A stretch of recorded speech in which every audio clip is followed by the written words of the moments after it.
everybody, and welcome back to Nubeva's channel. We're sitting here once again with Randy. And Randy, what is that microphone you got over there? I know this fancy looking microphone that looks like the one that you have. Yeah. Welcome to the Although team. yours goes with the shirt though. It's okay. I gotta keep that in mind. It works out. It works out fine. You're matching in my eyes. There you go. All right. But anyway, so I want to talk about this white paper you guys had put out going into understanding ransomware in AEC, which is the architectural, engineering, and construction industry. Can you give us just a little bit of a highlight of this before we dive into it? Yes, absolutely. I did talk about the AEC industry, and I mentioned, I think about a month ago, that this was going to be a vertical that is very important to us. Mm-hmm. And at the same time, it is a vertical that we've had success in previous companies. So we understand it very well. But specifically on this white paper at the highest level, it's not just exciting on the details that's in it. I encourage everybody to read it, not just those of us, those of you that are prospects in the AEC industry, but everybody to read it. But it's also, we spoke about over 100 people to create this paper, but at the same time, we were able to then get Eric Quinn and Annie Knopf, CIOs of CNS, and also me and Hunt, to actually collaborate on this paper. So again, I can't emphasize enough, anytime we have customers that are able to endorse a paper or endorse what we say together with us, that just increases credibility significantly.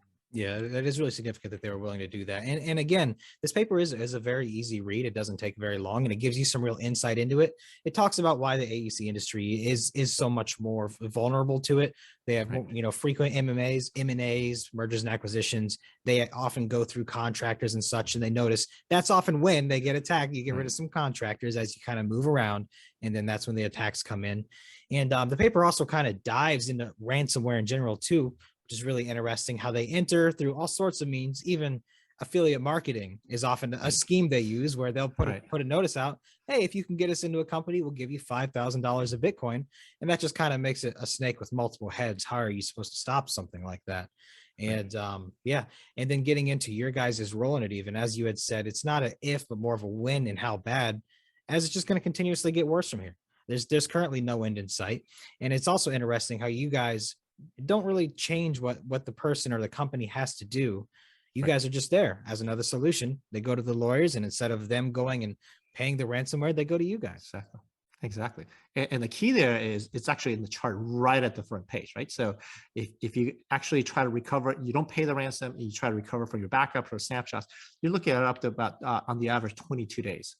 Yeah. And paying the ransom is about just under 5 days, about 4 days. And that's why almost everybody pays a ransom. And then if you look at working with Nubeva, it's under a day. It's just a few hours.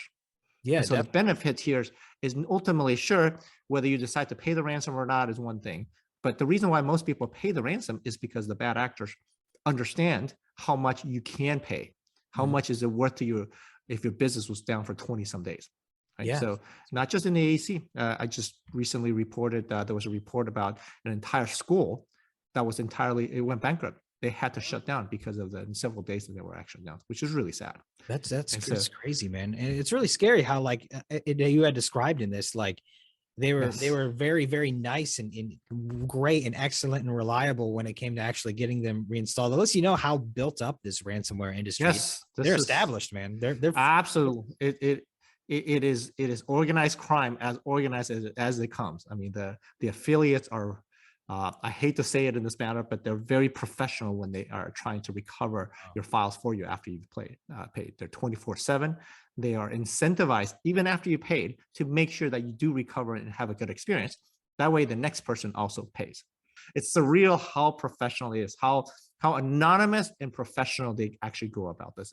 It's quite stunning.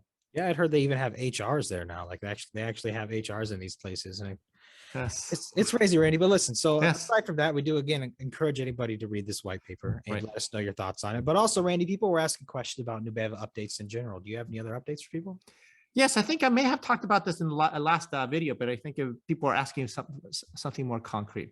I think last time around, I talked about the fact that when we started launching the product, we thought about this late last year. We launched the product very aggressively in early January, and we started closing deals.